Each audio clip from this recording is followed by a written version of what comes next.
You may remember a year ago we took a retrospective look at the Carrera T and concluded that not only is it a nailed-on future classic, it's also fantastic value for money. Well, for the same money, you could get yourself into the realms of Porsche GT car, providing you're willing to look outside of the 911 stable.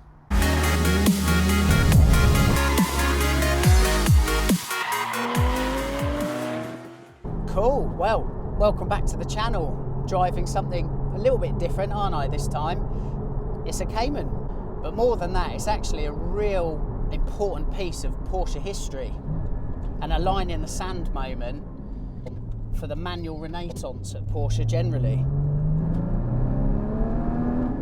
As ever, it's good to offer some historical context. Really, we have to go back to just before this car was launched and look at what else Porsche's GT offering, which was 911 only at the time, what it was all about. Of course, it was the 991 generation, 991 Gen 1 as we now know it, and the only GT offering, in fact, was the 991 GT3, which was PDK only, wasn't it? Cool, let's get that out of the way.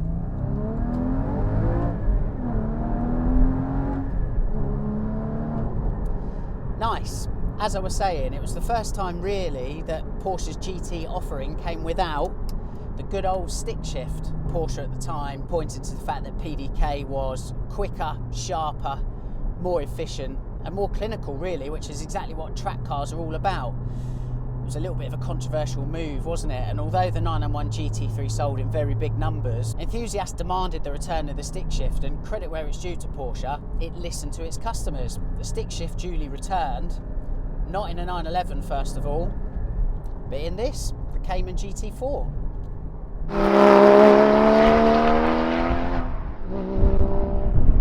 Released in 2015, it was the first time the car had had that GT department magic dust sprinkled all over it, wasn't it? But as I say, crucially, and most importantly for that I would argue, was the presence of the manual gearbox. It was a real return to form, if you like, in the eyes of enthusiasts. It can be argued, quite successfully I would say, that the commercial success of the 981 GT4 led to that real kind of rebirth of the manual shifter in Porsche performance sports cars. And that's why the first Cayman GT4 is so historically important to Porsche as a company. And there's further good news in that, because £64,000 new is still amazing value for money, and we are going to explore why. Now, to be fair, this is commonly called a GT Lite, isn't it? Because it's not exactly the full fat GT experience that you would get from the 911 range. Reason being, first of all, is that engine tickling my back is not a motorsport engine. It is in fact the naturally aspirated flat six from the 991.1 Carrera S, and it's also detuned as well. The Carrera S has 400 horsepower, this has 380. The reason is purely because the GT3's induction system doesn't fit in a Cayman. It's no bad thing having the Carrera S engine, it's just not there for the full fat GT experience.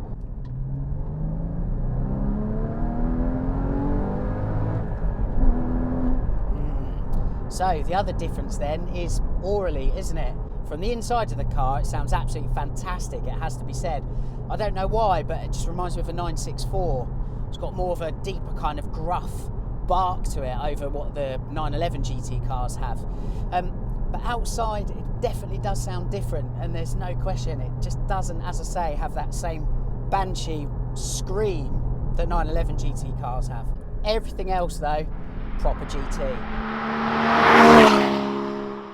Okay then, we're going to take a little break from driving and just have a little look at the Cayman and its setup, particularly from a 911 point of view, because it's quite interesting. Start at the front of the car. Really, the whole front axle is 911. It's taken from the 991 GT3. It includes the brakes, by the way, especially the ceramics as we see here. They are absolutely GT3 spec. The wheels either side, 20-inch. Track width on the front of the Cayman GT4 is 13mm wider than the GTS or the S. The weight distribution on the Cayman, by the way, is near 50-50. There's no denying it's much improved over the 911. We then come back to here. Now the Cayman, it's a mid-engine sports car, isn't it? But really, it's a mid-rear engine sports car. The flat six itself sits around here, in front of the rear wheels, of course. Come to the back, Obviously everything here is bespoke made for the Cayman, isn't it? But the rear wing, the diffuser and the limited slip differential, it's all genuine motorsport parts that have all been honed and developed over time on the Porsche 911.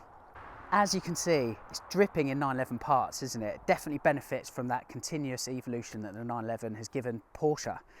As a mid-engine car, it's a perfect platform, isn't it? It has to be said, there is so much potential in this sports car. The back axle is different. It doesn't carry over the 911's more complex multi-link system, which largely I think has a lot to do with the fact that the engine's in a slightly different place. It doesn't need it. It's just struts on the GT4. I have to say the ride is phenomenal for road driving. It's nowhere near as firm as modern 911s. And again, as a fun road car, I think the first GT4 is all the better for it.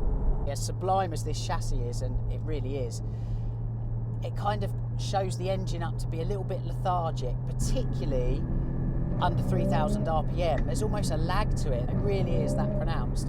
It has to be said, beyond 4,000 RPM, it's a little bit of a different car. Certainly in terms of throttle response, that lethargy that I spoke about earlier just really isn't there. What that does mean is the Cayman GT4 is most rewarding when you drive the absolute granny out of it. Keep the revs high, punch through the gears.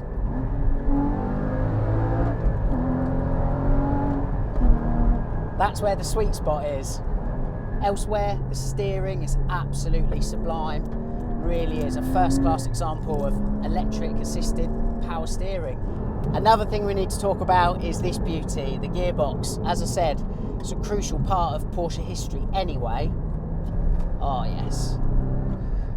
But how it actually conveys physically in person, it's just as good. It's got such a wonderful throw to it and a beautiful weighting as well. Both shifter and pedal. Pedal's quite heavy, but not overly heavy at all. It's got the rev matching function as well in sport mode. That technology has its detractors among purists. I personally don't mind it. If it bothers you that much, you can turn off the electronic stability and the traction control. That'll give you back full power to heel and toe to your heart's content. The gearbox, I should point out, is taken from the Cayman GTS rather than any 911 specifically. There's nowhere near as much work to be done like there is in a 911 in order to get the car properly balanced and set up for the corner, particularly with regards to getting that nose to really tuck.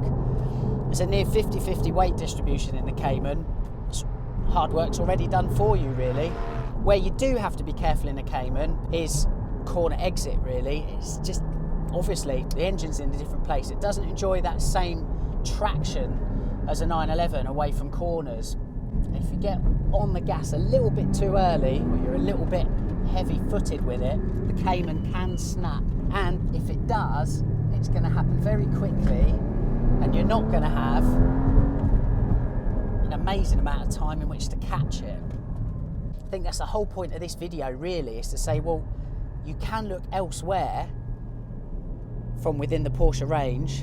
It doesn't have to be a 911, and you get a car that's just phenomenal value for money. To get a genuine modern day Porsche GT product for the price of a base 911 is just absolutely awesome. And as the 911 continues to put on weight and get more bulbous in appearance, the charm of the dainty Cayman, weighing only 20 kilos more than the 996 Carrera, will only shine ever brighter. Pleasingly, with the GT4, and arguably unlike anything else from the modern Porsche range, true to that original Porsche design philosophy, it's still a small, compact and lightweight sports car. Its dimensions actually aren't too dissimilar to the 996, and yet again, true to that Porsche philosophy, all its curves and lines are in exactly the right place. The first Cayman GT4's merits are compelling then.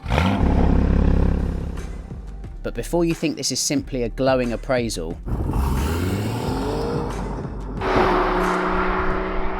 there are a few drawbacks to the first GT4. A lot of them have already been documented, aren't they? And they still kind of ring true today.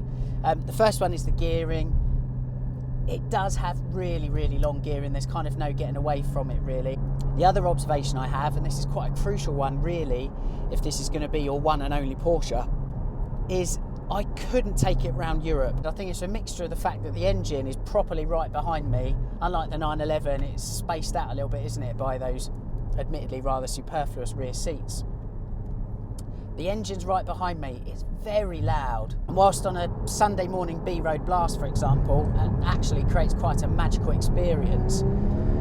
When you're doing long hours and big miles, it does get tiring. For example, I had to do a cross-country run in this earlier on in the week. When I got in, my ears were absolutely ringing. The sound deadening is taken out of here, obviously, with this being a GT product, but again, we're riding on 20-inch wheels, low-profile tyres, and what is otherwise quite a small car. It just doesn't seem to kind of soak up those reverberations quite as well as a 911, and it's for those two reasons that I could not have this as a continent hopping car.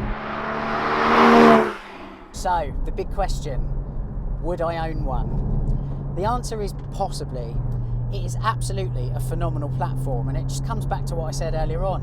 Unbelievable value for money. The fact is, you get a brilliant, modern Porsche GT car for the price of a Carrera T. As an absolute complete all-rounder, I still think it comes back to the 911. I also think a 911 is more rewarding to drive, particularly in reference to weighting the car up and sewing the corners together. It's harder to do in a 911, I just find it more rewarding. The 911, therefore, to me, is king. You may well think differently, of course, and that's fine. The reality is, if you are after an amazing value for money, modern day performance or driver's car, the GT4 981 is definitely worth considering. If you can hack its foibles, that is. If you can't, I'd personally look at the Carrera T. And therein lies your conclusion. Was it what you expected? Let me know in the comments below. Please like the video if you enjoyed it and subscribe, and don't forget to turn notifications on.